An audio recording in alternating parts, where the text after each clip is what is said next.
22 అధ్యాయములు మాకు నేర్పించారు. మీకు స్తోత్రములు.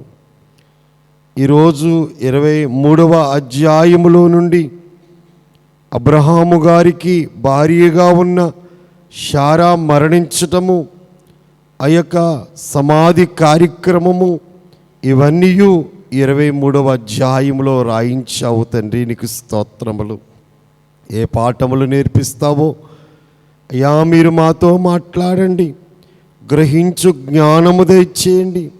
వాక్యమును హృదయములో భద్రము చేసుకునేటట్లుగా, జ్ఞాపకముంచుకునేటట్లుగా, ఆ వాక్యమే జీవము, ఆ వాక్యమే విత్తనము, ఆ వాక్యమే మాలో అక్షయమైన జీవితాన్ని ఇచ్చేది నీ వాక్యమే కనుక క్షయ జీవితము నుండి అక్షయ జీవితానికి మార్చే నీ వాక్యము చేత మీరు మమ్మల్ని దర్శించుమని ప్రార్థన చేయించు ఉన్నాను తండ్రి. నీకు స్తోత్రములు. ఇగో ఎంతమంది అయితే ఈ లైవ్లో ఏకీభవిస్తున్నారో, ఎంతమంది అయితే నేను ఒక విద్యార్థి వలె కూర్చుని, ఉపాధ్యాయుడైన నీ దగ్గర కూర్చుని వాక్యము ఎంతో శ్రద్ధగా నేర్చుకుంటున్నారో, వారి ఆసక్తిని బట్టి నీకు స్తోత్రములు. వారికి ఇచ్చిన ఆసక్తిని బట్టి నీకు నమస్కారములు. మీరే బోధించి మమ్మలను బలపరిచి మీ స్వరూపములోకి మార్చి మేఘమెక్కించుమని క్రీస్తు యేసు పరిశుద్ధ నామమున అతి వినయముగా ప్రార్థన చేసి బ్రతిమలాడి వేడుకొనుచు ఉన్నాను తండ్రి. ఆమేన్. వాక్యమైన క్రీస్తు తన వాక్య వెలుగులోని మన జీవితాలను సరిచేసుకునేటట్లుగా తన ఆత్మ సహాయము మనకు దయచేయును గాక. ఆమేన్. దేవుని మహాకృపను బట్టి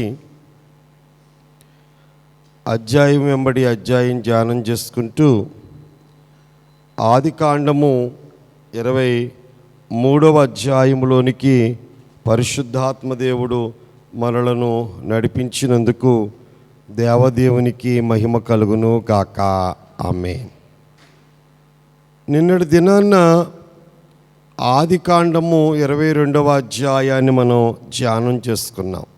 అబ్రహామునకు గొప్ప పరీక్ష లేక పరిశోధన. ఆ పరిశోధనలో విశ్వాసులకు జనకుడుగా ఉన్న అబ్రహాము విజయం పొందారు. దేవుడు పెట్టిన ఆ పరీక్షలో అబ్రహాము జయం పొందాడు. అబ్రహాముకి ఎన్ని మార్కులు వచ్చినాయి అని చెప్పాలంటే 100కి 100 మార్కులు వచ్చినాయని చెప్పాలి. గ్రేడ్లు అంటున్నారు కదా, ఇప్పుడు ఏ గ్రేడు ఏ ప్లస్ అంటున్నారు కదా. ఫస్ట్ ఏదో అదే అబ్రహాము స్థానం. అంత గొప్ప విజయాన్ని విశ్వాస జీవితంలో మరి అబ్రహాము గారు సాధించారు. దేవుని పరీక్షలో అబ్రహాము ముందు స్థానంలో నిలబడి గొప్ప విజయాన్ని పొందారు. ఈరోజు 23వ అధ్యాయము చూచేటప్పటికి శారా మరణం కనబడుతుంది. శారమ్మ గారి యొక్క మరణం కనబడుతుంది. ఈ 23వ అధ్యాయాన్ని మనము అర్థం చేసుకునడానికి, వచ్చును వెంబడి వచ్చును ధ్యానం చేసుకునడానికి 20 వచనాలున్న ఈ అధ్యాయాన్ని 4 భాగాలుగా మనము విభజన చేసుకుందాము. 23వ అధ్యాయం మొదటి 2 వచనాలు శారా మరణము అని రాసుకోండి. రాసుకునేవారు శారా మరణము 1-2 వచనాలు. శారా మరణము 1-2 వచనాలు. 3వ వచనము నుండి 9వ వచనం వరకు అబ్రహాము ఏతు కుమారుల సంభాషణ. అబ్రహాము ఏతు కుమారుల సంభాషణ 3 నుంచి 9 వచనాల వరకు. మూడవది 10వ వచనము నుండి 18వ వచనం వరకు, 10వ వచనము నుండి 18వ వచనం వరకు ఎఫ్రోను అబ్రహాముల సంభాషణ. ఎఫ్రోను అబ్రహాముల సంభాషణ. 19-20 వచనాలు. 19-20 వచనాలు. శారా సమాధి. ఇక వాక్యవర్తమానంలోకి వెళ్ళిపోదాం. మొదటి 2 వచనాలు అందరం కలిసి చదువుకుందాం. అందరం కలిసి చదువుదాం. 23వ అధ్యాయం మొదటి 2 వచనాలు. శారా జీవించిన కాలము అనగా శారా బ్రతికిన ఏండ్లు 120 ఏండ్లు. శారా కనాను దేశమందలి హెబ్రోనును కిర్యతార్బాలో మృతి పొందెను. అప్పుడు అబ్రహాము శారా నిమిత్తము అంగలార్చుటకును ఆమెను గూర్చి ఏడ్చుటకును వచ్చెను. అబ్రహాము గారి యొక్క భార్య శారా గారి యొక్క మరణ వార్త అబ్రహాము గారి యొక్క హృదయాన్ని వేదన కలుగు చేసింది. ఏ వయసులో ఉన్నా సరే వేదనే. ఇప్పుడు అబ్రహాము గారి భార్య అయిన శారా గారి వయస్సు అక్కడ ఉంది. మీరు బైబిల్ అంతా చదివితే చాలామంది వయస్సు, పురుషుల వయస్సు పరిశుద్ధాత్మ దేవుడు రాయించాడు. ఆదాము వయస్సు 930 ఏండ్లు. మెతూషెల గారి వయస్సు 969 ఏండ్లు. ఇలాగని మీరు గ్రంథం రాసినప్పుడు వయస్సు, వాళ్ళు మరణించిన వయస్సు, ఇన్ని ఏండ్లు బ్రతికారన్న వయస్సు ఉంటుంది. కానీ పరిశుద్ధ గ్రంథములో ఏ స్త్రీ వయస్సు కూడా రాయలేదు. ఒక్క శారమ్మ గారి వయసే రాశాడు పరిశుద్ధాత్మదేవుడు. మరి ఎందుకో అటువంటి ప్రత్యేకత ఆ శారా గారికి దేవుడు ఇచ్చి ఉన్నారు. 127 ఏండ్లు ఆమె బ్రతికిందట. భార్యాభర్తలిద్దరికి తేడా ఎంత? 10 ఏళ్ళు తేడా. 10 ఏళ్ళు. శారమ్మ గారి వయస్సు 127 అంటే అబ్రహాము గారి వయస్సు 137. మరి ఇస్సాకు వయస్సు 37. అబ్రహాము గారికి 100 ఏండ్ల వయస్సులో, శారమ్మ గారికి 90 ఏండ్ల వయస్సులో ఏకైక కుమారుడైన ఇస్సాకు వాగ్దాన పుత్రుడు, దేవుడిచ్చిన వాగ్దానాన్ని బట్టి పుట్టిన పుత్రుడు ఇస్సాకు 37 ఏండ్ల వయస్సులో శారమ్మ గారు తల్లి మరణించింది. ఈ స్త్రీల వయసులో ఒకే ఒక స్త్రీ శార వయస్సు మాత్రమే 120 ఏండ్లకి మరణించినట్లుగా ఉంటుంది లేఖనంలో. యేసుక్రీస్తు ప్రభువారు పుట్టినప్పుడు 8వ రోజున సున్నతి చేయబడి దేవదూత చేత ఆ పెట్టబడిన పేరు యేసు అని పేరు పెట్టడానికి యెరూషలేము దేవాలయానికి తీసుకొచ్చినప్పుడు ఒక స్త్రీ ఉంది అక్కడ. ఆవిడ పేరు అన్న. ఆమె ఎన్ని ఏండ్లు బతికిందో రాయబడలేదు, కానీ ఆమె గురించి మాత్రము మరి సేవ గురించిన విషయాలు, ఆయన పుట్టే టయానికి ఆమె వయస్సు రాయబడింది. 7 ఏండ్లు పెనిమిటితో సంసారము చేసి 84 ఏండ్ల నుండి ఆ మందిరములో ఇడిచిపెట్టకుండా అక్కడే ఉండిపోయి ఉపవాసం ఉండి ప్రార్థన చేస్తూ ఉందని పరిశుద్ధాత్మ దేవుడు 2వ అధ్యాయంలో లోకాసువార్తలో వ్రాయించారు.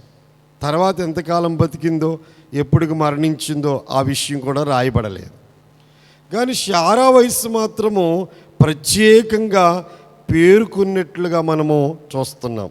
అంటే ప్రత్యేకమైన స్థితి దేవుడు శారాకే ఇచ్చారు.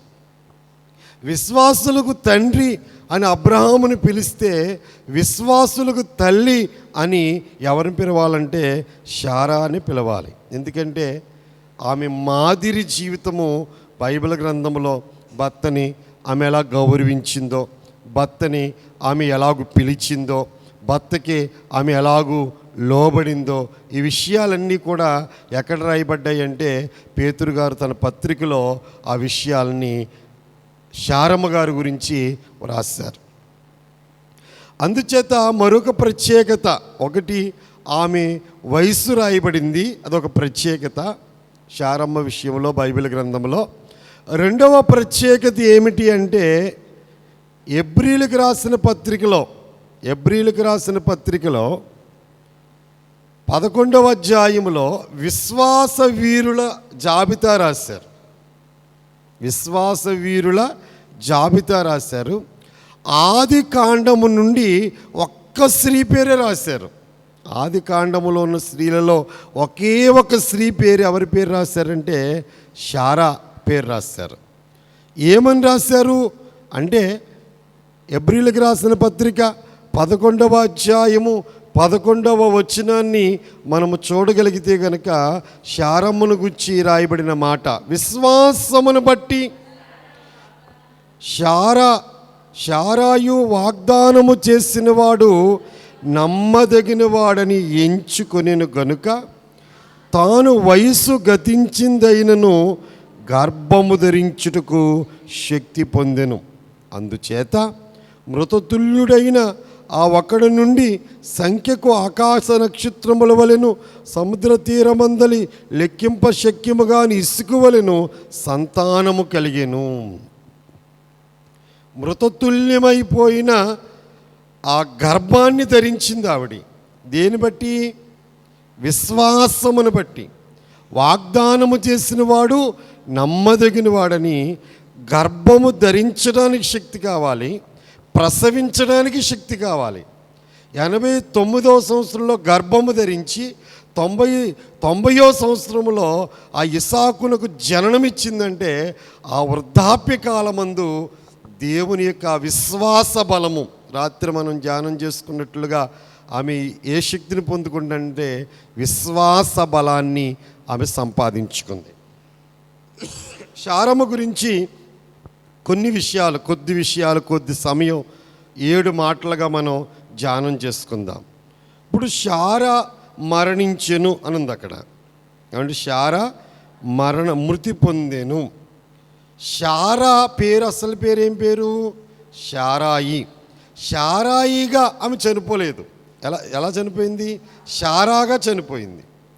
శారాయి అంటే గయ్యాలి అని అర్థం. ఇంకా చాలా పేర్లు చెప్పాను, గుర్తుంటే చెప్పండి అమ్మా. గయ్యాలి, జగడగొండి, ఇలాంటి పేర్లు ఉన్నాయి. అంటే యేసుక్రీస్తునందు ఆమెకు విశ్వాసం లేనప్పుడు ఆమె జగడగొండిలా ఉంది, గయ్యాల్లా ఉంది. ఇప్పుడు శారాగా మారిపోయింది ఆమె జీవితం. పేరు మారిందంటే బ్రతుకు కూడా మారిందని అర్థం. పేరు పాస్టర్ గారు కదా మార్చింది, సాక్షాత్తు దేవుడే మార్చాడు ఆవిడ పేరు. సాక్షాత్తు దేవుడే వచ్చి అబ్రాహాం పేరు అబ్రహాము అని, శారాయి పేరు శారా అని సాక్షాత్తు దేవుడే మార్చాడంటే ఖచ్చితంగా ఆమె బ్రతుకులో మార్పు వచ్చింది. కాబట్టి మార్పును చూచి దేవుడు, ఇక నువ్వు గయ్యాలు కాదమ్మా, నువ్వు జగడగొంటివి కాదమ్మా, నువ్వు రాజకుమార్తెవి, యువరాణివి అని పేర్లు అర్థం కలిగిన యువరాణి లేక రాజకుమారి అని అర్థము కలిగిన శారా అన్న పేరు భగవంతుడు ఆమెకు పెట్టడం జరిగింది. ఇప్పుడు ఆమె మారు మనసు పొందింది, రక్షణ అనుభవంలోకి వచ్చింది. ఇప్పుడు పరలోక వెళ్ళిపోద్ది ఆవిడ. విశ్వాస జాబితాలోకి వెళ్ళిందంటే పరలోక లిస్టులోకి ఆమె చేరిపోతుంది. అంటే రక్షణ పొంది మరణించింది కనుక ఆమెకి నిత్య జీవం దొరికిందని అర్థం. ఇప్పుడు మనం ఎంత గొప్పగా బతికినా చివరి రోజులు బాగోలేదనుకోండి, మన పరిస్థితి ఏంటి? ఇంతకాలం చేసిన భక్తి అంతా ఏమైపోద్ది? చాలామంది చాలా భక్తిగా ఉంటారు, చివరి దినాలు బాగో, చివరి రోజులు బాగో, దేవునికి వ్యతిరేకమైన బ్రతికి దేవుణ్ణి వాళ్ళ ద్వారా దూషించబడేటట్లుగా బ్రతికి చివరి క్షణాలు ఉంటే వాళ్ళ బ్రతుకు వల్ల ప్రయోజనం ఏమీ లేదు. వారు నిత్యత్వంలోకి వెళ్ళరు, నిత్య నరకాగ్నిలోనికి వెళ్తారు. అయితే మనం చెప్పేది ఏంటంటే రక్షణ లేకుండా మరణించకూడదు. ఇప్పుడు రక్షణ పొందింది, ఇవిడి బతుకు మార్చుకుంది, మారు మనసు పొందింది, తన తత్వాన్ని మార్చుకుంది. కాబట్టి శారా గురించి ఎవ్వరూ చింతించవలసిన అవసరం ఏమీ లేదు. ఎంతో గొప్ప మరణాన్ని దేవుడు ఆమెకు ప్రసాదించాడు కనుక ఆమెకి ఏం లేదంటే నరకం అనేది లేదు. మొదటి పాయింట్ ఏంటంటే రక్షణ పొంది ఆమె మరణించింది. అంటే రక్షణ పొందడం అంటే శారాయిగా కాకుండా శారాగా తన బ్రతుకును మార్చుకుని ఆమె మరణించింది. శారాగా మరణించింది, శారాయిగా మరణించలేదు. అది మొదటి పాయింట్.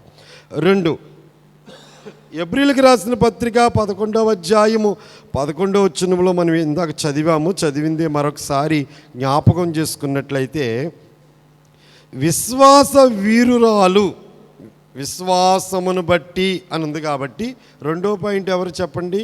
విశ్వాస వీరురాలుగా చనిపోయింది ఆవిడ. ఎలా చనిపోయింది చెప్పండి? ఒకప్పుడు విశ్వాసం లేక నవ్వింది, విశ్వాసం లేక ఆవిడ నవ్వింది. ఇప్పుడు ఏం సంపాదించుకుంది? విశ్వాసం సంపాదించుకుంది. వాగ్దానము చేసినవాడు నమ్మదగినవాడు. ఏమి నమ్మింది? దేవుని మాట నమ్మింది, దేవుడు చెప్పిన వాగ్దానం నమ్మింది. మరలా ఈ సంవత్సరం ఈ ఋతువును మీ ఇంటికి వచ్చే టయానికి శారా ఒళ్ళో కుమారుడు ఉంటాడు, ఇస్సాకు ఉంటాడు. పేరు కూడా చెప్పాడు, పేరు కూడా దేవుడు బయలుపరిచాడు. 18వ అధ్యాయంలో పేరు బయలుపరిచాడు. కనుక అదే 18వ అధ్యాయంలో 17వ అధ్యాయంలో పేరు బయలుపరిచాడు. 18వ అధ్యాయంలో కుమారుడని చెప్పి విషయాన్ని స్పష్టంగా దేవుడు మాట్లాడాడు. కనుక విశ్వాస వీరురాలు కనుకే విశ్వాసమును బట్టి శారాయు వాగ్దానము చేసిన వాడు నమ్మదగిన వాడని ఎంచుకుని గనుక తాను వయస్సు గతించిందైనను గర్భము ధరించుటకు శక్తి పొందెను. దేని బట్టి? విశ్వాసమును బట్టి. శారమ్మ గారు ఎవరు చెప్పండి? ఇప్పుడు విశ్వాస వీరురాలు. అందరూ విశ్వాస వీరులైతే ఒక స్త్రీల పక్షంగా ఒక తల్లి అక్కడ విశ్వాస వీరత్వాన్ని చూపించడానికి దేవుడు కృప చూపించాడు. ఇక 3వదిగా మనము చూసినప్పుడు పేతురు రాసిన మొదటి పత్రిక 3వ అధ్యాయము 5వ వచనాన్ని మనము చదువుకుందాం. పేతురు రాసిన మొదటి పత్రిక 3వ అధ్యాయము 5వ వచనము. అటువలే పూర్వము దేవుని ఆశ్రయించిన పరిశుద్ధ స్త్రీలను తమ స్వపురుషులకు లోబడి ఉండుట చేత తమ్మును తాము అలంకరించుకునిరి. చాలు. అలంకరణ అనేది చెవులకి, ముక్కులకి, మెళ్ళలోను, చేతులకి, లేక జుట్టులో కూడా బంగారం పెట్టుకుంటారు కదా. బంగారం ఎక్కుంటే పెట్టుకుంటారో, అందానికి పెట్టుకుంటారో కానీ చెప్పండి, తల పాపిడిలో కూడా ఏం పెడతారు చెప్పండి? బంగారం పెడతారు. సంతోషంగా ఉన్నప్పుడు పెడతారంటారు, బాగా సిరాగ్గా ఉన్నప్పుడు కూడా పెడతారా చెప్పండి? మనసు అసలు బాగోలేదు, ఫంక్షన్కి వెళ్ళాలి, ఆ రోజన్నా అలంకరించుకుని వెళ్తారా? ఏది అలంకరణ? పరిశుద్ధ స్త్రీలు.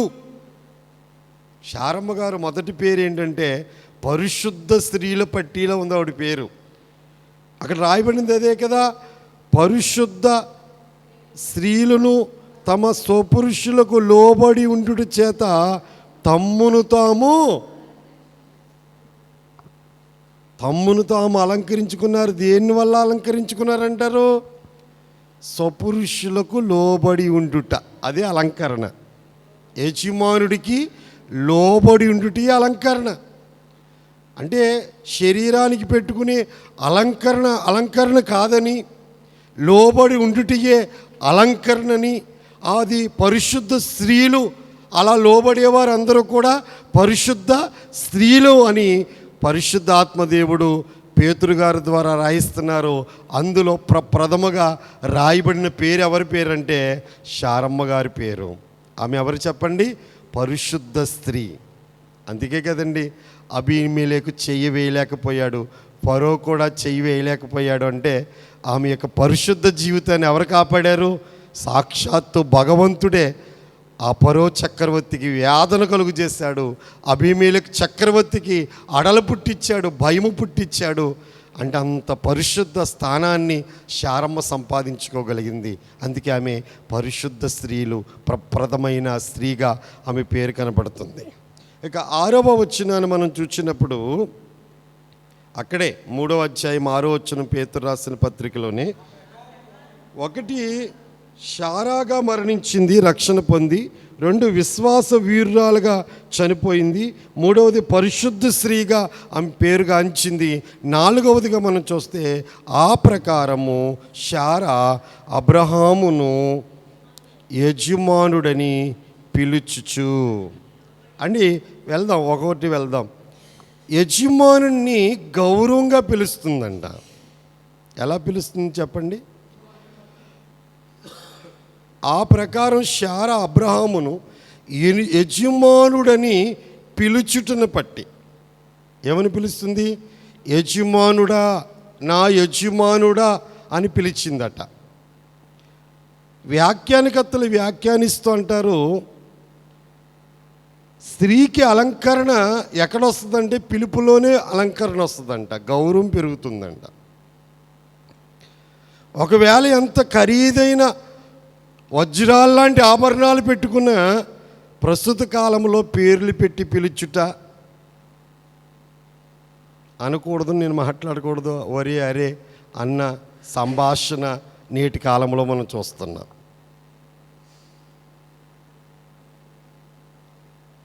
ఆయన ఒకసారి పిలవండి అనుకోండి,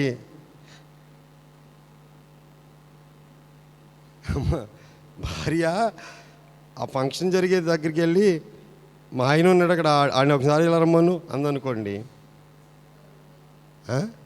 ఎవరు గౌరవం పోద్ది? నువ్వు గౌరవించుట ద్వారా సమాజంలో నీకు గౌరవమే, నీ యజమానుడికి. అంటే అక్కడ అలంకరణ కాదు, ఈ బంగారముతో అలంకరణ ఆ స్త్రీకి గౌరవం తీసుకురాదంట, పిలిపే గౌరవం తీసుకొస్తుంది. అందుకే యజమానుడా అని పిలిచిందట. ఏమని? యజమానుడా అని పిలిచిందట. కానీ ఖచ్చితంగా ఎంత స్నేహితులుగా ఉండి వివాహాలు చేసుకున్నా, ఎంత ప్రేమించుకుని వివాహాలు చేసుకున్నా, వారు ఒంటరిగా ఉన్నప్పుడు ఎలా పిలుపులు పిలుచుకున్నా, సమాజంలో నలుగురు మధ్యలో వారిని పిలుపులోనే, ఆ పిలుపు ద్వారానే వారు గౌరవించబడతారు. అందుకే 4వదిగా గౌరవపదమైన పిలుపు కలిగిన స్త్రీగా కనపడుతుంది. 4వ మాట ఏంటండి? గౌరవపదమైన పిలుపు కలిగిన స్త్రీ, యజమానుని గౌరవంగా పిలుస్తున్న స్త్రీ. 5వదిగా అక్కడ ఉన్న మాట, అతనికి లోబడి ఉండెను. చాలు. అవునండి, ఆమె అతనికి ఏ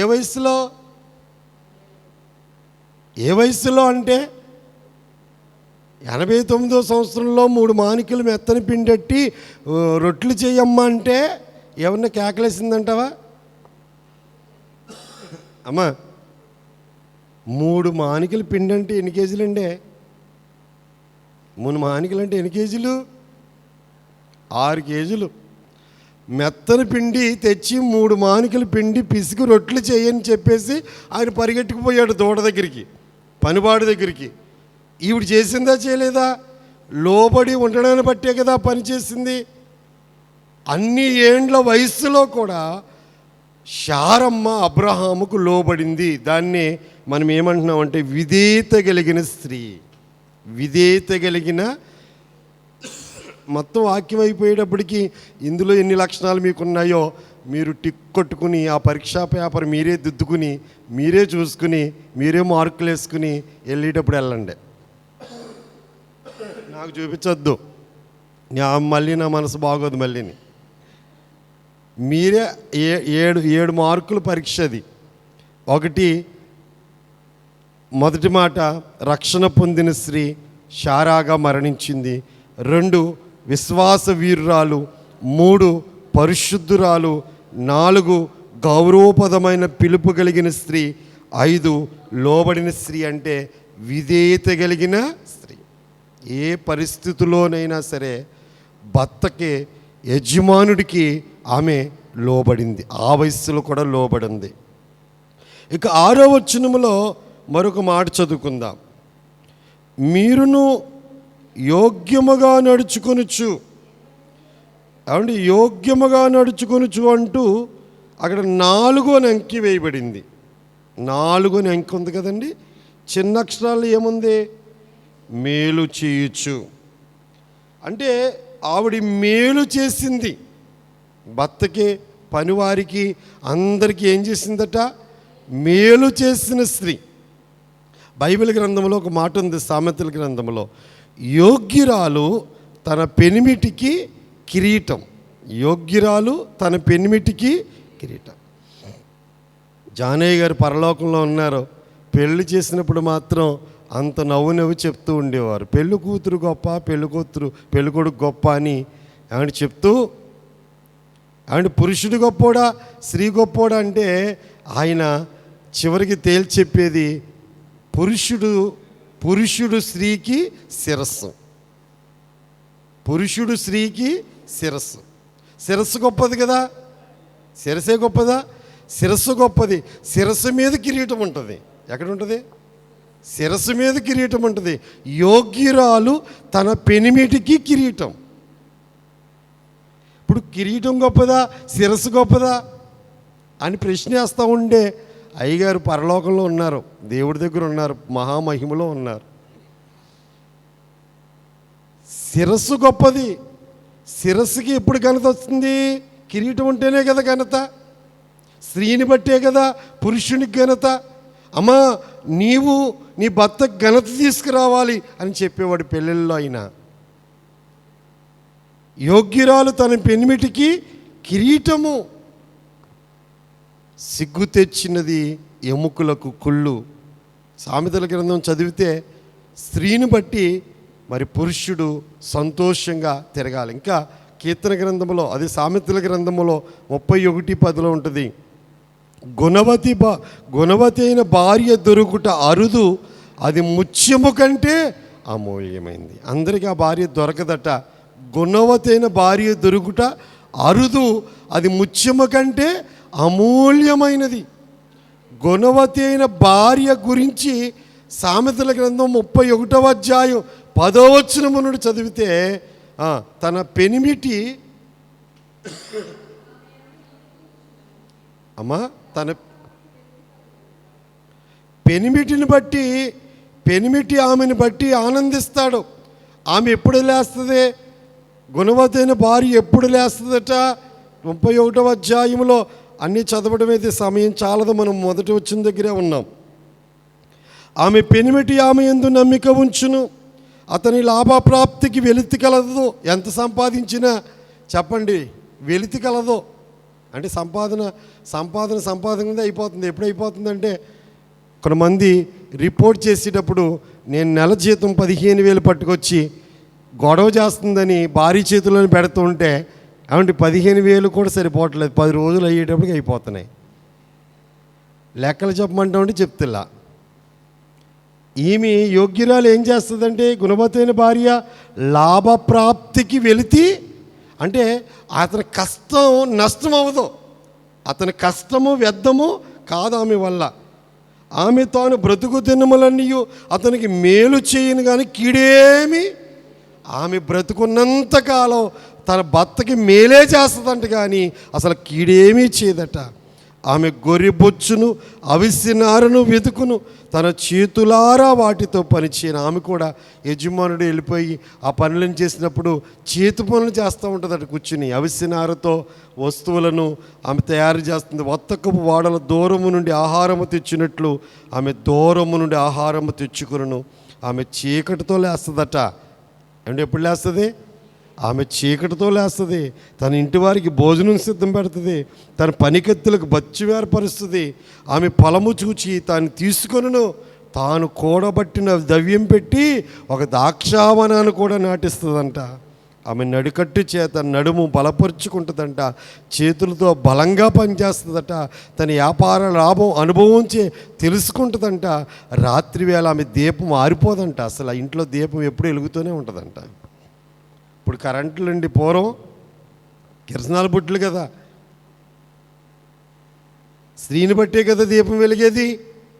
ఆమె ఆ సిమ్లీని శుభ్రం చేసి ఆ రాత్రి ఆ ఒత్తిని బాగా నలిపి వెలిగించి దాని బుడ్డి నిండా కిరోసిన్ పోసి తెల్లవార్లు దీపం ఆరిపోకుండా వెలిగేటట్లుగా చేస్తుందట. తమ వ్రేలుతో కదురు పట్టుకుని ఒడుకును, దీనులకు తన చెయ్యి చాపును, దరిద్రులకు తన చేతులు చాపును, తన ఇంటివారి చలి తగులునని భయపడదు.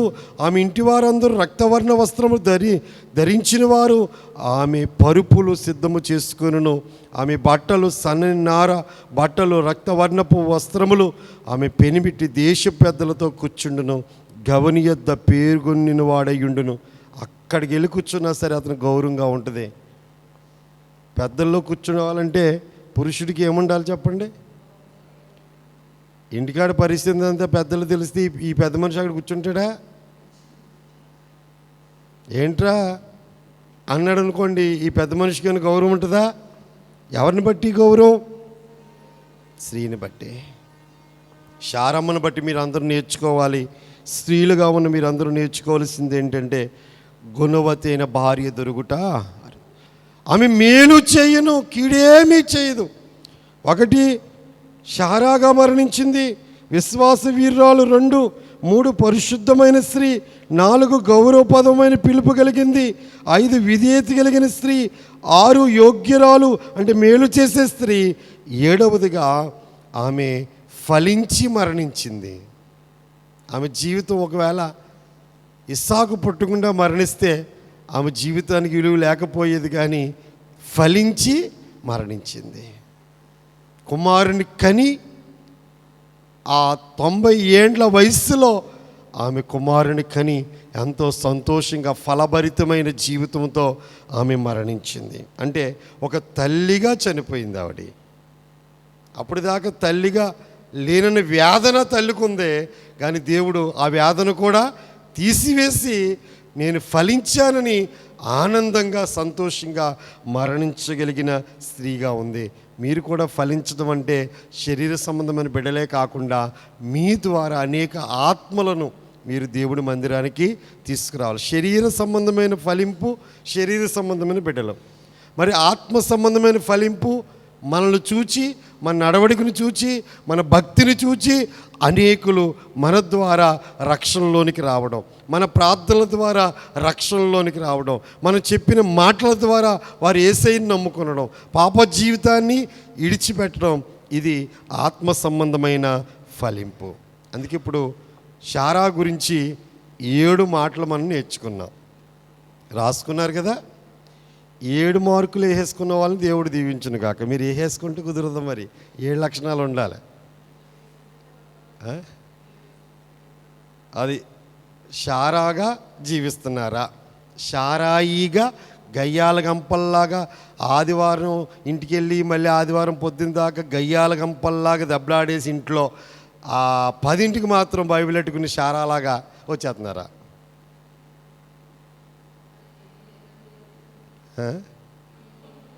ఎవరికి?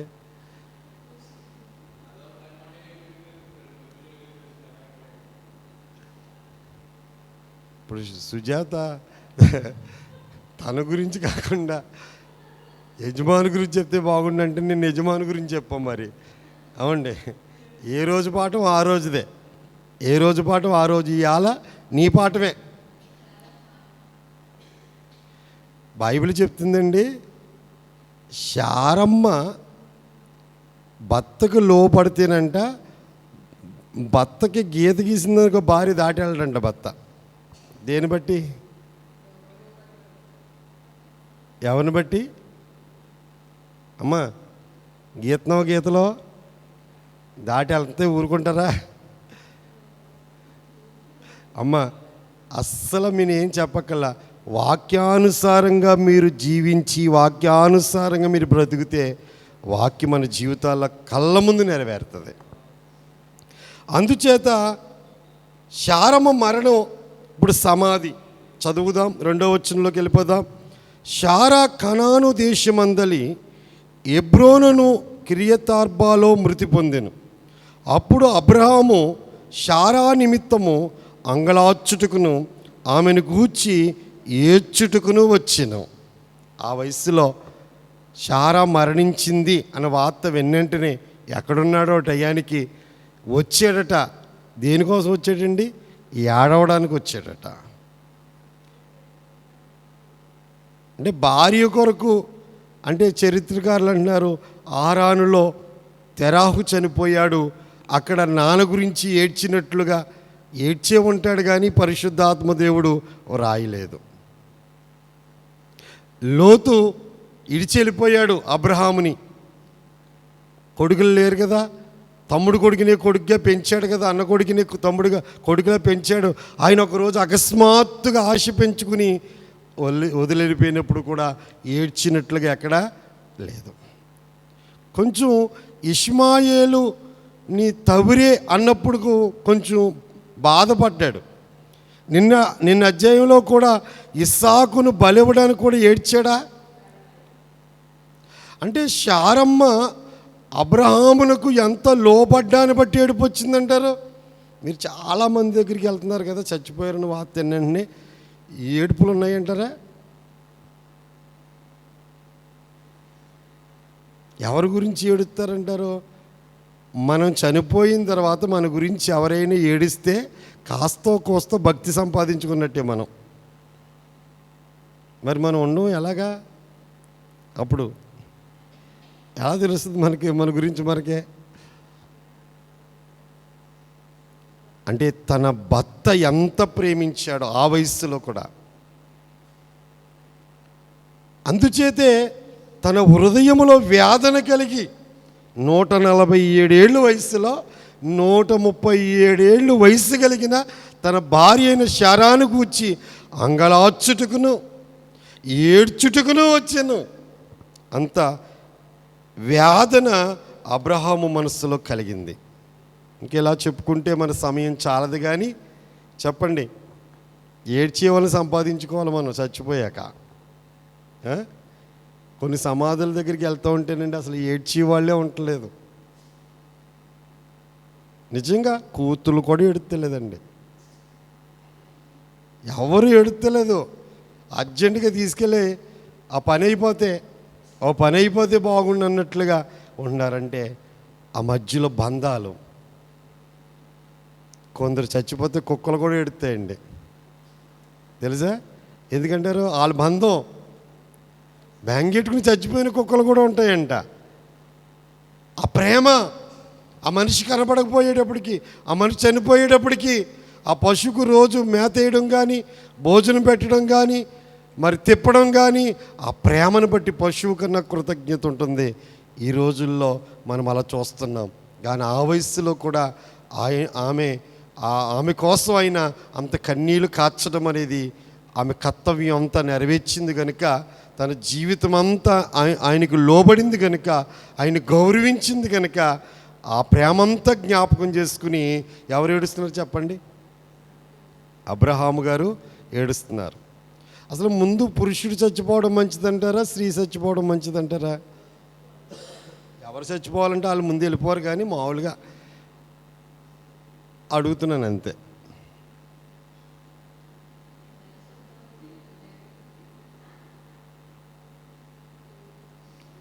మా నాన్నగారికి నాయనమ్మ ఉండేది. ఆవిడనేది తాతయ్య చచ్చిపోవాలని ప్రార్థన చేయరా అనేది. మా నానమ్మ గారి యొక్క తల్లి ఆ తాతయ్యని చచ్చిపోమని ప్రార్థన చేయరా అనేది. ఆయన 90 ఏళ్ళు వచ్చినా సరే ముదునూరు అండి ముత్యాలరాజు గారు ఆయన పేరు, చక్కగా పేపర్ తీసి చదువుతూ ఉంటాడు. ఏలూరులో కొడుకులు గవర్నమెంట్ ఆఫీసర్స్ వాళ్ళు. ఆయన మాత్రం దర్జాగా 90 ఏళ్ళు అప్పుడు తాతయ్యకి చక్కగా చదివేవారు. ఏలూరు వెళ్ళినప్పుడల్లా ఇంటికి వెళ్ళి పలకరిస్తాకి మా నానమ్మ తల్లిదండ్రులు కనుక మాకు బాగా చనువు కనుక వెళ్ళేవాడిని. తాతయ్య చచ్చిపోవాలని ప్రార్థన చేయాలంటే ఏంటి మామ అంటే, నేను ఎలాగైనా కోళ్ళని గదాయించుకుని బతికేస్తాను, నేను వండుకునే తినేసానే బతికేస్తాను. ముసలోడు అలా బతుకుతాడురా, ఆయన ముందు చచ్చిపోవాలి, నేను తర్వాత చచ్చిపోతాను. అలాగే ముందు ఆయన చనిపోయాడు. తర్వాత ఈవిడ తర్వాత అలాగే సాధించి తిని చచ్చిపోయింది ఆవిడ. అది లోక సంబంధంగా జ్ఞానం కలిగిన వారు ఆలోచించే ఆలోచన ఏంటంటే, ఏమండి, పురుషుడు ముందు చనిపోవడం. కానీ ఇప్పుడు శారమ్మ చనిపోయింది, అబ్రహాము ఒంటరివాడు అయిపోయాడు. అబ్రహాం గారికి ప్రతి నిమిషం నిమిషం పట్టించుకుని బాధ్యతగా ఇవ్వగలిగిన వారు ఎవరుంటారండి? నిమిషానికి బాధ్యత ఎవరికి ఉంటుంది? భార్యకి తప్ప.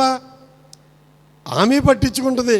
ఉదయం టిఫిన్ పెట్టాలన్నా, టీ ఇవ్వాలన్నా, భోజనం చేశారా, లేకపోతే ఆరోగ్యం బాగుందా, ఎలాగుంది, ఏంటి, అన్ని విషయాల్లో మిక్కిలి సహకారి ఆ శారా. ఇప్పుడు ఆమె చనిపోవడం బహువేదన. ఆమె పరిచయ జ్ఞాపకం రావచ్చు, ఆమె ప్రేమ జ్ఞాపకం రావచ్చు, ఆమె తన ఎడలో ఉన్న కృతజ్ఞత జ్ఞాపకం రావచ్చు. ఇవన్నీ తలపెట్టుకుని బోరుమంతా ఏడ్చాడు. ఇక సమాధి చేయాలి కనుక సమాధి కోసం ఆలోచించడం మొదలెట్టాడు. 3వ వచనం నుండి చదువుకుందాం 9వ వచనం వరకు. 2వ మరి భాగం ఏమని రాసుకున్నాము? అబ్రహాము ఏతు కుమారుల సంభాషణ. అబ్రహాము ఏతు కుమారుల తర్వాత అబ్రహాము, అందరూ చదవండి. తర్వాత అబ్రహాము మృతి పొందిన తన భార్య ఎదుటి నుండి లేచి ఏతు కుమారులను చూచి, మీ మధ్య నేను పరదేశిగాను పరవాసిగాను ఉన్నాను. మృతి పొందిన నా భార్య నా కనుల ఎదుట ఉండకుండా ఆమెను పాతిపెట్టుటకు మీ తావున నాకొక శ్మశాన భూమిని స్వాచ్యముగా ఈయుడని అడగ్గా, ఏతు కుమారులు, అయ్యా మా మాట వినుము, నీవు మా మధ్యన మహారాజు ఉన్నావు. మా శ్మశాన భూమిలో అతి శ్రేష్టమైన దానియందు మృతి పొందిన నీ భార్యను పాతిపెట్టుము. నీవు మృతి పొందిన నీ భార్యను పాతిపెట్టినట్లు మాలో తన శ్మశాన భూమి ఇయ్యనల్లని వాడు ఎవడనూ లేడని అబ్రహామునకు ఉత్తరమిచ్చిరి. అప్పుడు అబ్రహాము లేచి ఆ దేశపు ప్రజలైన ఏతు కుమారులకు సాగిలపడి, మృతి పొందిన నా భార్యను నా ఎదుట ఉండకుండా నేను పాతిపెట్టుట మీకు ఇష్టమైతే నా మాట వినుడి. సోహారు కుమారులైన ఎఫ్రోను తన పొలము చివరన తన కలిగి ఉన్న మప్తేలా గృహం నాకు ఇచ్చినట్లు నా పక్షముగా అతనితో మనవి చేయుడి. మీ మధ్యను శ్మశాన భూమిగా నుంచుటకు నిండు వెలకు అతడు దాన్ని నాకు స్వాచ్యముగా ఇయ్యవలనని వారితో చెప్పాను. ఈయన నేను పరదేశిగా ఉన్నాను ఈ ఊళ్ళో. ఆయన ఒక ఊళ్ళో లేడు కదండి. ఏ ఊళ్ళో ఉంటే ఆ ఊళ్ళో డేరా వేసుకుంటాం, అక్కడ బతకడం, వెళ్ళిపోవడం. ఇప్పుడు సొంత భూమి లేదు ఈయనకి. మరణించే సమయం వచ్చేటప్పటికే వస్తాయి ఊళ్ళో వాళ్ళకి పరదేశీలకి గొడవలు. నీ ఎక్కడి నుంచి వచ్చి ఇక్కడ మా భూమి సరిపోద్దా? చాలదు. అందులో మనమేమో కాల్చాం, ఏం చేస్తాం? కప్పెడతాం భూమి కావాలి అండి. కాల్చడానికంటే ఒకే ప్లేస్లో చేసేసుకోవచ్చు ఆ కార్యక్రమం. మహానగరాల్లో కూడా ప్రమాదంగా వివాదాలు లేకపోతే బాధ కలిగించేది ఏంటంటే ఆ 6 అడుగుల భూమి ఎంతో వేదన. రాజమండ్రి పట్టణంలో ఒక భూమి కొనుక్కుంటే ఆ 6 అడుగుల భూమిలో 3-4 పెడతారు అండి. కింద పైన 4 రకాల బాక్సులు ఒక భూమి కొనుక్కుంటే.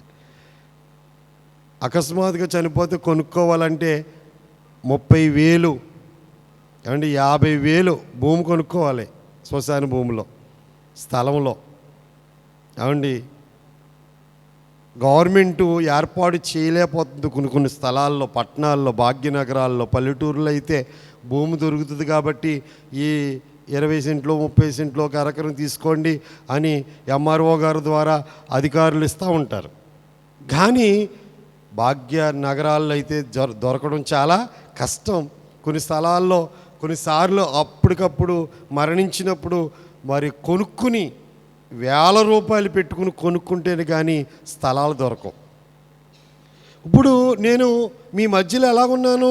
2 మాటలు మాట్లాడుతున్నాడు. ఆ మాటలు బాగా మనకి చాలా చిన్నగా కనపడవచ్చు, కానీ ఆత్మీయంగా చాలా గొప్ప మాటలు. పరదేశిగాను పరవాసిగాను ఉన్నాను. ఏదో ఊరు నాది, ఈ ఊరు వచ్చున్నాను. పరదేశిని, పరవాసిని. అయ్యా నా భార్యను పాతిపెట్టుకుంటాకి స్థలం కావాలి అంటే ఆ ఏతు కుమారులు, ఆ ఊరు గ్రామ పెద్దలు ఏమన్నారు? నువ్వు మా మధ్యలో మహారాజుగా ఉన్నావయ్యా, నువ్వు పరదేశం ఏంటి? మా దేశంలో నువ్వే ఐశ్వర్యవంతుడు, మహారాజువు నీవు. అంత విలువ సంపాదించుకున్నాడండి, ఆ ఊళ్ళో అంత విలువ సంపాదించుకున్నాడండి. ఏమంటున్నారు ఏతు కుమారులు? మా మా శ్మశాన భూమిలో ఎక్కడ శ్రేష్టంగా ఉందో స్థలంలో, ఆ స్థలంలో నీ భార్యని పాతి పెట్టుకో. మా శ్మశాన భూమిలో శ్రేష్టమైన స్థలం ఇవ్వలేనివాడు ఒక్కడ కూడా లేడు అసలు. నువ్వు కోరుకుంటే చాలు, ఏ స్థలం కోరుకుంటే చాలు ఆ స్థలాన్ని అయ్యా పాతి పెట్టుకో అంటారు మా దేశంలో ఉన్న ప్రజలందరూ కూడా.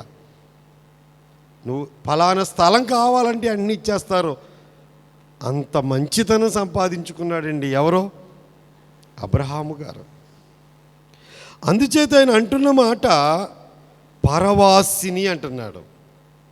అందుకే అప్పుడు దాకా అసలు సొంత భూమి ఉందంటారా అబ్రహాము గారికి? ఎక్కడ కొనుంటే రాసేవాళ్ళమే కదండి, గ్రంథంలో రాసి ఉండేది కదా.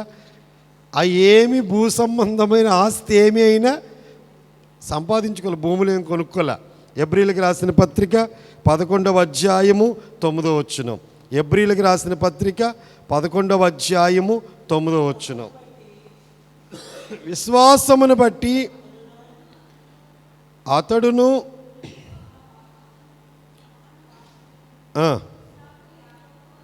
ఇస్సాకు యాకోబు అనువారును గుడారముల్లో నివసించుచు అన్యుల దేశములో ఉన్నట్టుగా వాగ్దాక్త దేశములో పరవాసులయుండిరి.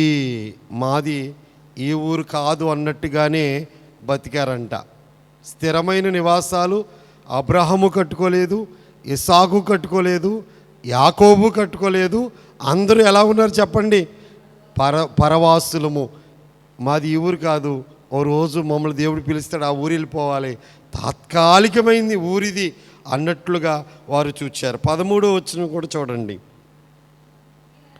వీరందరూ వాగ్దాన ఫలము అనుభవింపకపోయినను దూరము నుండి చూచి వందనము చేసి తాము భూమి మీద పరదేశులమును యాత్రికులమై ఉన్నామని ఒప్పుకొని విశ్వాసం గలవారై మృతి నొందిరి. ఎలా బ్రతికారండి? ఎలా బ్రతికారు? పరదేశులమును యాత్రికులు. ఇప్పుడు మనం ఒక టూర్ వెళ్ళాం, మనం ఢిల్లీ టూర్ వెళ్ళి వచ్చాం సువార్త దండయాత్ర నిమిత్తం. ఎన్నాళ్ళు ఆ రోజులు అయిపోయాక వచ్చేస్తాం. మళ్ళీ ఇతర దేశాలు యెరూషలేం వెళ్తున్నారు, 10 రోజులు 20 రోజులు టూర్ ఉంటుంది. అయిపోయాక ఆ దేశానికి ఇక్కడికి వచ్చేయాలి. వ్యాపార నిమిత్తం వెళ్తున్నారు, అక్కడ వ్యాపారం జరిగిన తర్వాత మరలా ఆ ఏసా పనికిరాదు, ఎన్ని రోజులు వేసేస్తే అన్ని రోజులే పనికి వస్తుంది, తర్వాత మరలా ఆ దేశానికి వచ్చేయాలి. యాత్రికులము మనము, పరదేశులముగా బతికారు. శాశ్వతముగా మనది ఈ లోకం అన్నట్టు బతికేస్తున్నాం మనం. ఈ సంగతి మర్చిపోతున్నాం మనం. ఏ సంగతి? ఓ రోజు చచ్చిపోతాం, మన సంగతి మర్చిపోతున్నాం. చచ్చిపోయి మనల్ని గోతులో పెట్టినప్పుడు మనం సంపాదించుకున్న బంగారం అంతా పెట్టులో పడేస్తారా? మనం సంపాదించిన దస్తావేజులన్నీ ఆయనే సంపాదించుకున్నాడు పాపం, ఆయనకి ఇచ్చేద్దామని చెప్పి ఏమన్నా పెట్టులో పడేస్తారా? మాట్లాడి పట్టుకెళ్ళరు. ఏమిని 100 కాసులు బంగారం పట్టుకెళ్ళవమ్మ నువ్వు, బంగారు తల్లి? 100 కాసులు సంపాదించిన బంగారం ఒక్క ఏసమెత్తు కూడా చెవును ఉంచరు కదా, ముక్కు పొడుకు కూడా ఉంచరు కదా. పోలే కష్టపడి ఇష్టపడి చేయించుకుంది గాజులు, పోలే వదిలేద్దాంలే అని వదిలేస్తారా? ఒట్టి చేతులతో వచ్చావు, ఒట్టి చేతులతో వెళ్ళిపోతా. వస్తా ఏమీ తేలేదు, వెళ్తా ఏమీ పట్టుకెళ్ళావు. మరి మధ్యలో ఎందుకంటారు యావంతా? మహారాజుని దావీదు చెప్తున్న మాట చదవండి. దినవృత్తాంతాల గ్రంథము, దినవృత్తాంతాల మొదటి గ్రంథము 29వ అధ్యాయము 15వ వచనము. దినవృత్తాంతాల మొదటి గ్రంథము 29:15. నీ సన్నిధిని మేము అతిథులము, పరదేశులమై ఉన్నాము. నీడ అంత అస్థిరము. దావీదు మహారాజు చెప్తున్నాడు, నీడ అలా కనబడద్దే, కొంచెంసేపు మళ్ళా కనబడదు. నీడ అంత అస్థిరమైంది మా బ్రతుకు. మేము అతిథులుగా ఉన్నాము, పరదేశుల్లా ఉన్నాము. అవునా? పరదేశులమేనా? పరవాసులమేనా? మరి రిజిస్ట్రేషన్ చేయించుకున్నామండి, ఈ భూమి నాదేనండి, నేను సంపాదించుకుంది ఇన్ని ఎకరాలండి అని చెప్తున్నారు కదా. మరి దేవుడు ఏం చెప్తున్నాడు కూడా చదివేసుకుని ఈ భాగాన్ని వదిలేసుకుని ముందుకెళ్ళిపోతాం. లేవియాకాండం 25వ అధ్యాయము, లేవియాకాండము 25వ అధ్యాయము 23వ వచనము. భూమిని శాశ్వత విక్రయము చేయకూడదు, ఆ భూమి నాదే, మీరు నా యొద్ద కాపురమున్న పరదేశులు. ఇది ఎవరి మాట? యెహోవా దేవుని మాట.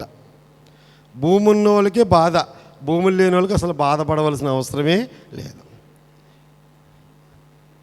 భూమి లేదు కాబట్టి అసలు బాధే లేదు వాళ్ళకి. భూమి ఉన్న వాళ్ళకి బాధ ఏంటంటే దేవుడు అన్నాడు నాది, ఈడు రిజిస్ట్రేషన్ అయిపోయాక నాది, నా పేరు మీద రిజిస్ట్రేషన్ అయిపోయింది నాది అంటాడు. దేవుడు ఏమన్నాడు? నాది అంటున్నాడు. నాది, మీరు నా యొద్ద కాపురమున్న పరదేశులు. ఎన్నాళ్ళు ఉంటారో అన్నాళ్ళు నాది నాది నాది నాదని అనేసి బతికేసి వెళ్ళిపోవాలి అంతే. పట్టుకెళ్ళేటప్పుడు నువ్వు సంపాదించిన ఆ ఎకరం భూమి కూడా చాపలా చుట్టేసుకుని పెట్టెట్టేసుకుని వెళ్ళిపోతాక ఏముండదు. ఎకరం పొలం చుట్టేసుకుని చాపలాగా పెట్టెట్టేసుకుని వెళ్ళిపోతాక ఉండదు కదండి. నాది నాదని బతికి ఏది నీది కాదని వెళ్ళిపోవాలి. బతుకున్నంతకాలం ఏమనుకుంటావు? ఒక అయ్యగారు ఉండేవారు, పరలోకం వెళ్ళిపోయాడు. ఆయన కూడా కామరకోటల్లో సేవ చేశాడు. నాది నాది అని భ్రమయే గాని ఏది నీ ఎంట రాదని పాట చిడతల మీద పాడేవాడు ఆయన. చిడత వాయిస్తూ నాది నాదని భ్రమయే గాని ఏది నీ ఎంట వచ్చేది ఏదీ లేదు. నీకు తెలుసా సంగతే? దానికోసం ఏడుస్తూ చచ్చిపోతావు. ఏది పట్టుకెళ్ళమని తెలుసు. ఏమైనా పట్టుకెళ్ళేది ఏమైనా ఉందమ్మా చెప్పమ్మ పోని. మరి ఏంటంట? లేనోడికి ఏడిపే, ఉన్నోడికి ఏడిపే. లేనోడికేమో లేదని ఏడుపు, ఉన్నోడికేమో ఇంకా సంపాదించలేదని ఏడుపు. 50కి వచ్చిన వాళ్ళు 100 దాకా, 100కి వచ్చిన వాళ్ళు 200 దాకా వాళ్ళ ఆ గోళ్ళలో ఉంటారు. అసలు లేనోడేమో ఈ గోళ్ళలో ఉంటాడు. అబ్రహాము గారి మనసు చూడండి, మనము యాత్రికులము, పరదేశులమై ఉన్నాము. ఇప్పుడు తన భార్యను పాతి పెట్టడానికి అందరూ శ్రేష్టమైన స్థలాలు ఇచ్చేస్తాం, పాతి పెట్టుకో అంటే నాకొద్దు, ఊరికి నేను తీసుకోను. అబ్రహాము గారి మనసు చూడండి, ఎంత మంచి మనసు, ఎంత మంచి మనసు అంటారు. ఊరికినే వద్దు, నిండు వెలకు. ఏ వెలకండి? నిండు వెల అంటే ఏంటి? మళ్ళీ అంటే ఎంత ఖరీదు చేస్తుందో అమ్మే వ్యక్తి చెప్తే అంత అన్న రేటుకి ఇచ్చేస్తాను అంతే. బేరం ఆడతాం అనేది లేదు. అంటే ఎంత కోటీశ్వరుడని బేరం ఆడతాడా? తగ్గితే ఎంతో కొంత తగ్గుతుంది కదా అంటారు. మీరేంటండి బేరాలు ఏంటంటే ఎంతో కొంత తగ్గుతుంది కదా. వంకాయలోడి దగ్గర బేరమే. ఆడి వంకాయకి ఎంత వేసుకుంటాడమ్మా లాభం? పోని మహా వేసుకుంటే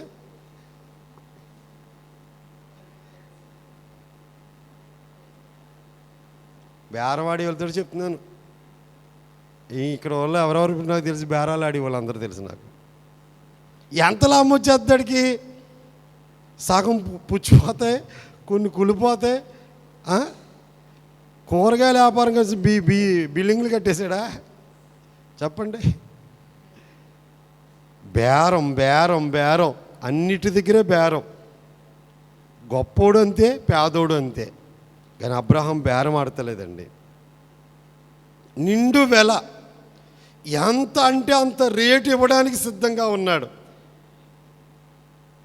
ఎందుకంటే ఒక స్థలం కోరుకున్నాడండి ఆయన. ఆమె ఎక్కడ చనిపోయింది? ఎబ్రోనులో కిరియత్తార్బా అనే స్థలంలో చనిపోయింది. ఆ స్థలానికి దగ్గరలో ఒక గృహం ఉందంట. ఆ స్థలానికి దగ్గరలో ఒక గృహం ఉందంట. ఆ గృహ దగ్గర పొలం నాకు కావాలి అని చెప్పి, ఎవరిది పొలం అంటే 9వ వచనంలో ఎప్రోను తన పొలము చివరన తనకు కలిగి ఉన్న మత్పేలా గృహం నాకు ఇచ్చినట్లు నా పక్షముగా అతనితో మనవి చేయడని మీ మధ్యను శ్మశాన భూమిగా ఉండుటకు నిండు వెలకు అతడు దానిని నాకు స్వాస్థ్యముగా ఇవ్వాలని వారితో చెప్పెను. ఈ పొల యజమానుడు కూడా ఆ పెద్ద మనుషుల్లోనే కూర్చున్నాడంట. ఆయన ఒక పెద్ద మనిషి అంట. వెంటనే లేచిపోయాడు. చూడండి 10వ వచనంలో 3వ భాగంలోకి వెళ్ళిపోదాం. అప్పుడు ఎఫ్రోను ఏతు కుమారుల మధ్యను కూర్చుండి ఉండెను. హిత్తీయుడైన ఎఫ్రోను తన ఊరి గవిని ప్రవేశించు వారందరి ఎదుట ఏతు కుమారులకు వినబడినట్లు అబ్రహాముతో చెప్పిన ప్రత్యుత్తరం ఏదనగా, అయ్యా, అట్లు కాదు, నా మనవి ఆలకించు. ఆ పొలము నీకు ఇచ్చుచున్నాను, దానిలో ఉన్న గృహను నీకు ఇచ్చుచున్నాను, నా ప్రజల ఎదుట అది నీకు ఇచ్చుచున్నాను. మృతి పొందిన నీ భార్యను పాతి పెట్టుము. ఉచితంగా ఇచ్చేస్తానయ్యా, నువ్వు డబ్బుల కోసం కాదు, అసలు నీవు మా మధ్యలో. అంటే అబ్రహాము గారు ఆ ఊళ్ళో ఎంత మంచితనం సంపాదించుకున్నాడో. ఊరంతా ఏకమై, అయ్యా అయ్యా నీకు ఇష్టమైన స్థలము ఇస్తామయ్యా, నువ్వు ఏం చేస్తావో, ఎంత కావాలంటే అంత ఇస్తాము, నీ భార్యను పాతి పెట్టుకో అన్నారంటే అబ్రహాము ఆ ఊళ్ళో ఎంత మంచితనాన్ని సంపాదించుకున్నాడు. ఈ మాటలు బట్టి మనకి అంటే ఎక్కడ ఎవరి దగ్గర చెయ్యి చాచలేదన్నమాట. ఆయన జీవితంలో ఎప్పుడు కూడా ఎవరి దగ్గర చెయ్యి చాచలేదు. కనుక చెయ్యి చాచి అలవాటు లేని వాడికి ఒకరోజు అడిగేటప్పటికి ఎలా ఉంటుందంటారు? అమ్మో మీరు అడుగుతున్నారా? అయ్యి అడగడం ఏంటండి బాబు, మీకు ఏం కావాలితే పట్టుకెళ్ళండి. దేని బట్టి అతనుకున్న గౌరవాన్ని బట్టి, అతనుకున్న మంచితనాన్ని బట్టి ఆయన సంపాదించుకున్నాడు. అంత గౌరవం అబ్రహాము ఆ ప్రాంతంలో సంపాదించుకున్నాడు. తను నివసించిన ప్రతి స్థలంలో కూడా అంత గొప్ప గౌరవాన్ని ఆయన సంపాదించుకున్నాడు. ఇప్పుడు ఏమన్నాడంటే, ఏ స్థలమైతే అడిగాడో ఆయన, ఆ స్థల యజమానుడు కూడా ఆ పెద్ద మనుషుల్లో ఒక మనిషిగా కూర్చున్నాడంట. ఆయన వెంటనే లేచి ఆ పెద్ద మనుషులందరి ఎదురుండగా ఆ గవిని వెంబడి వెళుతున్న మనుషులందరికీ వినబడేటట్లుగా, అబ్రహాము గారు, మీరు అడిగిన మనవిని నిన్నాను, ఆ పొలం ఇస్తాను, అక్కడ గృహ అడిగావు కాబట్టి ఆ గృహ కూడా ఇస్తాను, వీళ్ళందరూ సాక్షులు, వీళ్ళందరి నుండి ఇచ్చేస్తాను, నీ భార్యను త్వరగా వెళ్ళి పాతి పెట్టుకో అంటుంటే, అప్పుడు అబ్రహాము ఆ దేశపు ప్రజలందరి ఎదుట సాగిలపడి, ఎంత గొప్ప గుణమండి అబ్రహాముది. 147 ఏండ్ల వయసులో కూడా ఆ ఊరు ఆయన గౌరవిస్తూ ఉంటే ఈయన ఆ ఊరిని గౌరవిస్తున్నాడు. సాగిలపడ్డం అంటే వంగి నమస్కారం చేయడం. వంగి నమస్కారం చేస్తే మన గౌరవం తగ్గిపోద్దా? ఒక చిన్న వ్యక్తి రాజుకి నమస్కారం చేస్తే రాజు కూడా వంగి నమస్కారం చేయాలి, అది గౌరవం. మరణాత్ అండి అయ్యగారు ఏంటంటే ఇలాగా, జానయ్య గారికి మరణాత్ అయ్యగారు ఏంటంటే ఇలాగే చెప్పేవాడు. ఆయన కూడా ఇలా 2 చేతులు జోడించి మరణాత్ బాబు అనేవారు. 88 ఏండ్ల వయసు వచ్చిన మరణాత్ ఇలా చెప్పేవాడు జానయ్య గారు, 2 చేతులు చెప్పి. అసలు మన చేతులు జోడితే అలాంటి ఏముండదు. మరణాత అది కూడా కష్టమే, మరణాత్ చెప్పడం కూడా కష్టమే.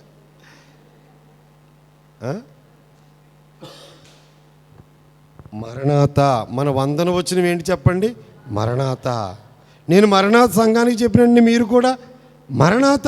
ఎవరిని బట్టి మరణాత? నిన్ను బట్టా, నన్ను బట్టా? త్వరగా వస్తున్న యేసు ప్రభువుని బట్టి.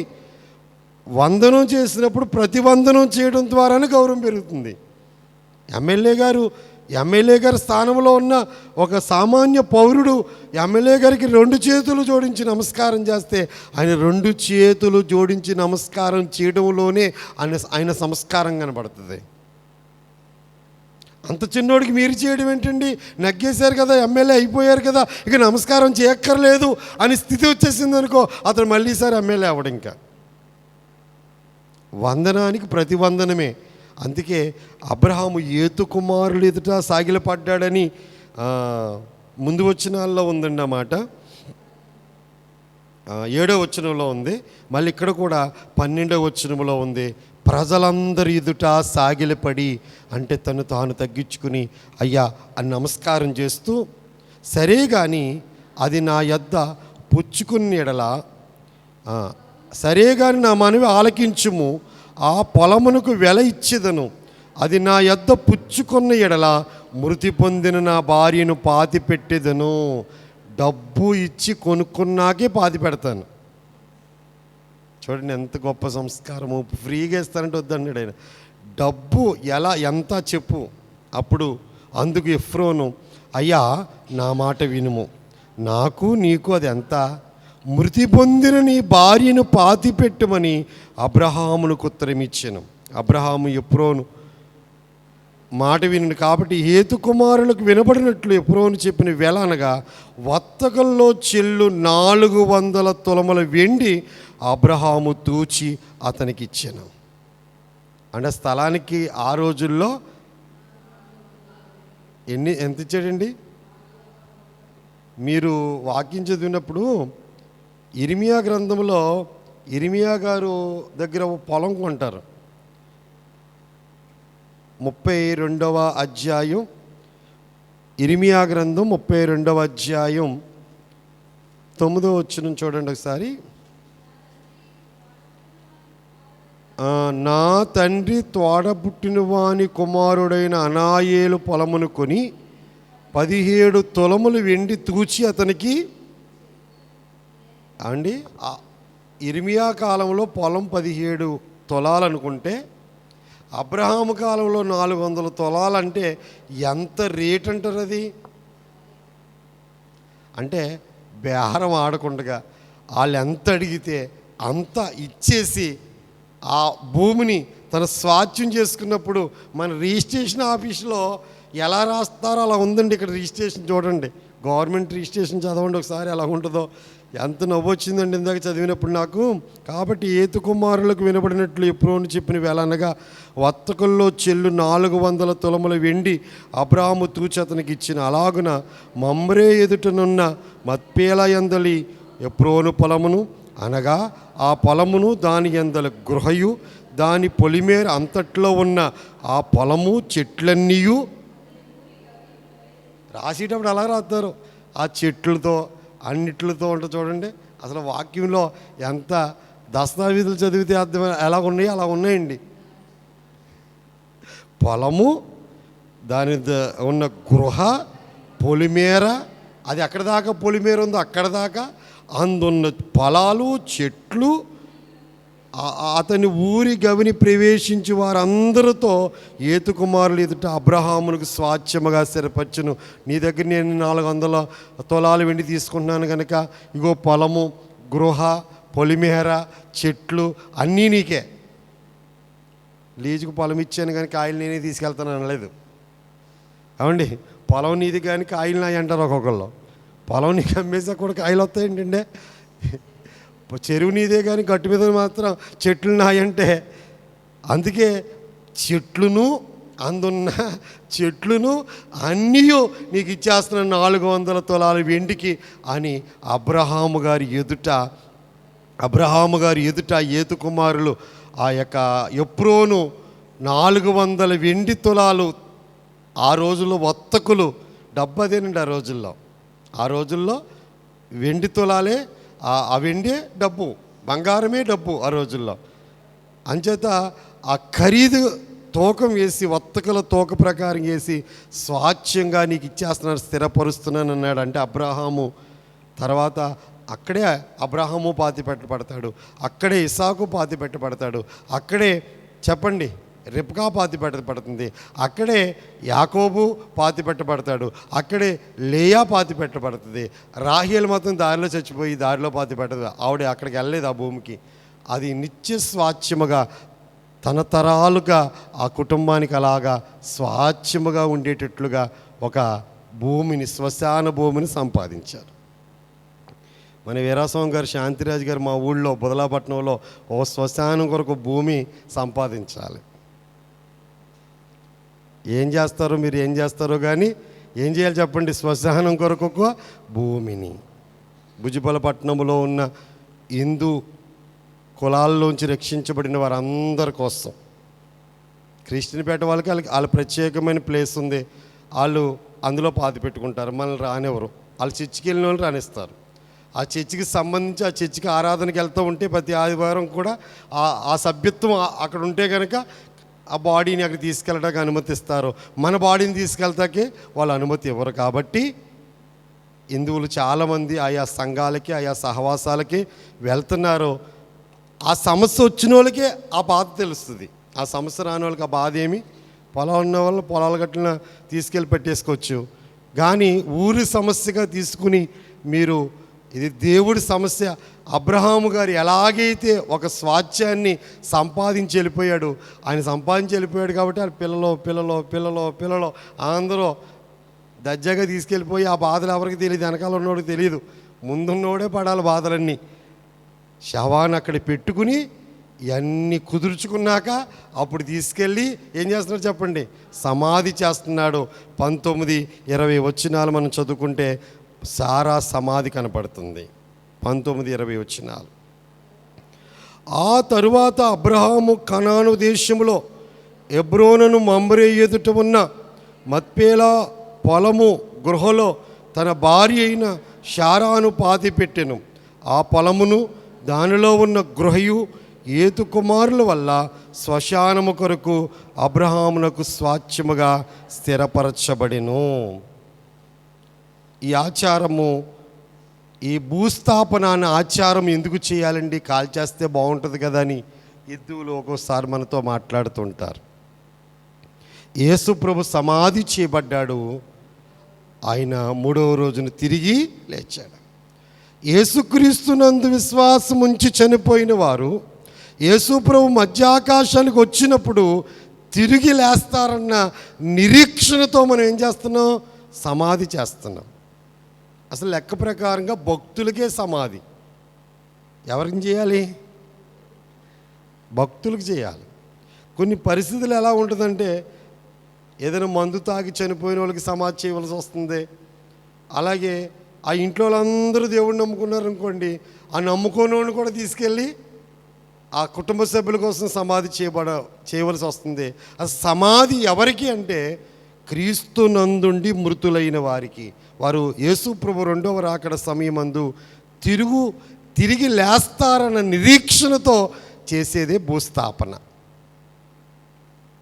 నాకింత ప్రోత్సాహానందముల్ గల్గుట కేకాత్త గణమైన ఏతువయ్యోండు నన్ను రక్షింప మరణ బొందియో సమాధి నెన్నాటికి నీ గెల్చి ఎన్నా ప్రభునందు నన్న విశ్వాసంబె నాకు నొస్సవంబును కలుగా చేయును చెన్నగుణ ప్రభుని కౌవారు సిల్వ పడ్డ యేసుక్రీస్తే. చాలామంది చనిపోయిన వాళ్ళ ఇంటికి రారు, సమాధి వెనకాల రారు. ఏమండి, సమాధి దగ్గరికి స్త్రీలు పురుషులు కుటుంబ సభ్యులతో కలిసి ఒక్కొక్క ఊళ్ళో ఎంతో సంతోషంగా వచ్చేస్తారు, ఏం భయం లేకుండా. కొన్ని ఊళ్ళో రారు. చనిపోయారు అంటే ఈ శరీరం నుండి ఆత్మ వేరైపోయింది. ఆ ఆత్మ ఎక్కడికి వెళ్ళిపోయింది చెప్పండి? ఆ ఆత్మ ఎవరి దగ్గరికి వెళ్ళిపోయింది? వాక్య ప్రకారంగా చెప్పండి. వాక్య ప్రకారంగా మాట్లాడుకుంటే ప్రసంగి గ్రంథము 11వ అధ్యాయము ప్రసంగి 11:7 వచనంలో మొన్నైనది మునుపటి వలెను మరలా భూమికి చేరును, ఆత్మ దాన్ని దయచేసిన దేవుని యొద్దకు మరలా పోవును. ఇప్పుడు చచ్చిపోయిన వాళ్ళు దెయ్యాలవుతారా? 12:7 మొన్నైనది వెనుకటి వలెను మరలా భూమికి చేరును, ఆత్మ దాన్ని దయచేసిన దేవుని యొద్దకు మరలా పోవును. ఇది మన్నుతో చేయబడింది, మనులోకి వెళ్ళిపోద్ది. మన్నుతో చేయబడింది, మనలోకి వెళ్ళిపోద్ది. ఆత్మ ఎవరు దయచేశారు? అని ఊదాడు కదా, ఆ రోజు జీవాత్మ వచ్చింది కదా. ఆత్మ తన దయచేసిన దేవుని యొద్దకు, దేవుడు అక్కడికి వెళ్ళిన తర్వాత ఎక్కడ పంపాలో ఆయన అక్కడ పంపుతాడు. పరదేసుకో ఏడేసుకో పంపుతాడు. అంతేగాని ఈ చచ్చిపోయిన వాళ్ళు అందరూ శ్మశానాల్లోనే ఉంటే దెయ్యాల్లో అయిపోతే అందరినీ పట్టుకుని పిడిస్తే బతుకున్న వాళ్ళ కంటే చచ్చిన వాళ్ళే ఎక్కువ ఉంటారు. బైబిల్ ప్రకారంగా బోధ ఏంటంటే చచ్చిపోయిన వారు ఎవ్వరూ దెయ్యాలుగా మారరు. పరదేశుకు కానీ ఏడేసుకు కానీ దేవుడు నిర్ణయించిన స్థలాలకు ఆ ఆత్మ వెళ్ళిపోద్ది. వాళ్ళ పేరు చెప్పుకుని సైతానుగాడు ఆ పేరు చెప్తే మీరు లోపడతారని చెప్పి ఆ పేరు చెప్పి వాళ్ళ యాక్షన్లన్నీ చేస్తే మీరు నమ్ముతారని చెప్పి దెయ్యం ఏం చేస్తుందంటే వాళ్ళ పేరు చెప్పి వస్తుంది. మీరు అనుకుంటారు మా అమ్మమ్మ వచ్చేసింది, మా నాయనమ్మ వచ్చేసింది, నాకు కనబడింది, మాట్లాడింది. ఇంతమంది పూనకాలు పూనేస్తూ ఉంటారు. ఒక పక్క నుంచి ప్రార్థన చేస్తూనే ఉంటాను నేను, ఆ పక్కన పూనకాలు పూనేస్తూ ఉంటారు. వీక్నెస్ ఏడ్చి నీరసం వచ్చేసి వీక్నెస్ వచ్చేసి ఆ బాధలో మాట్లాడే మాటలని వాళ్ళ అత్త మాట్లాడుతుందనో లేకపోతే రకరకాల వర్ణన. వాళ్ళు ఏకంగా టీ ఇష్టం అంటే టీ పట్టించేస్తారు, మజ్జిగ ఇష్టం అంటే మజ్జిగ పట్టించేస్తారు, గారెలు ఎట్టేస్తారు, ఏ పెట్టేస్తారు. పిచ్చజనం కాకపోతే ఏంటంటారండి ఇలా. ఇంకా అవన్నీ ఇక్కడే తిరుగుతూ ఉంటే ప్రేతల ఆత్మలు ఇక్కడే ఉంటా ఉంటే ప్రేతాల్లో ఇంకెందుకంటారు. ఈ భూలోకం వాక్యం ఏం చెప్తుంది, స్పష్టంగా ఏం చెప్తుంది? మన్ను అయినది మునుపటి వలె మన్నుకి వెళ్ళిపోద్ది, ఆత్మ దేవుడి దగ్గరికి వెళ్ళిపోద్ది. దేవుడు ఆ ఆత్మ పరిస్థితిని బట్టి ఏడేసుకు పంపించాలో పరదేశకు పంపించాలో దేవుడి నిర్ణయాన్ని బట్టి అక్కడికి వెళ్ళిపోతాయి. అంచేత ఆత్మలు దేవుడి దగ్గర ఆయన స్వాధీనంలో ఉంటాయి. దెయ్యాలు కూడా దేవుడి స్వాధీనంలో ఉంటాయి. సైతాన్ని కూడా దేవుడి స్వాధీనంలో ఉంటాయి. యోబు ఇంటికి వెళ్ళాలంటే ఎవరు సెలవు తీసుకొచ్చాడు? దెయ్యం మీ ఇంటికి రావాలన్నా దేవుడు సెలవు ఇవ్వాలి. వాళ్ళు ఈ మధ్యన అస్సలు ప్రార్థన చేసుకుంటలేదు. పొద్దున్న సాయంకాలం జుట్టు అట్టుకుని కొట్టేసుకున్నారు. ఎలమంటావా ప్రభు అంటే ఎల్లు అంటాడండి దేవుడు. ఇంకా అదే పని మీద ఉన్నారు కదా. నువ్వు పెట్టుకుంటే తిట్లాట కొట్లాట అవుద్ది, కొట్లాటేమో కేసుల దగ్గరికి వెళ్తుంది. అలా పెరుగుతూ ఉంటుంది. వెళ్ళిపో అంటాడండి దేవుడు కూడా. ఎవరు పర్మిషన్ ఇస్తాడో? దేవుడే ఇస్తాడు పర్మిషన్. అందుచేత ఆత్మ అక్కడికి వెళ్ళిపోతుంది. శారమ్మ గారు పరదేశంలో ఉన్నారు. అప్పటికి ఇంకా పరలోకానికి వెళ్ళలేదు, భూమి కింద భాగంలో ఉంది. యేసు వచ్చి చెరగా తీసుకెళ్ళి పరదేశిగా మార్చేశాడు. శారా జీవితం శ్రేష్టమైన జీవితం. మీరు స్త్రీలు శారమ్మను మాదిరిగా పెట్టుకోవాలి. శారమ్మ జీవితం ఎంత శారాగా జీవించిందో, అలాగే విశ్వాస వీరురాలుగా జీవించిందో, పరిశుద్ధ స్త్రీలా జీవించిందో, గౌరవపదమైన పిలుపు ఆమె పిలిచిందో, విధేయత కలిగిన స్త్రీగా ఉందో, యోగ్యురాలుగా మేలు చేసే స్త్రీగా ఉందో, ఫలించే స్త్రీగా ఉందో, అలాగూ శారమ్మలాగా జీవించే కృప పరిశుద్ధాత్మదేవుడు మనందరికీ దానము చేయును గాక. ఆమె మోకరించండి.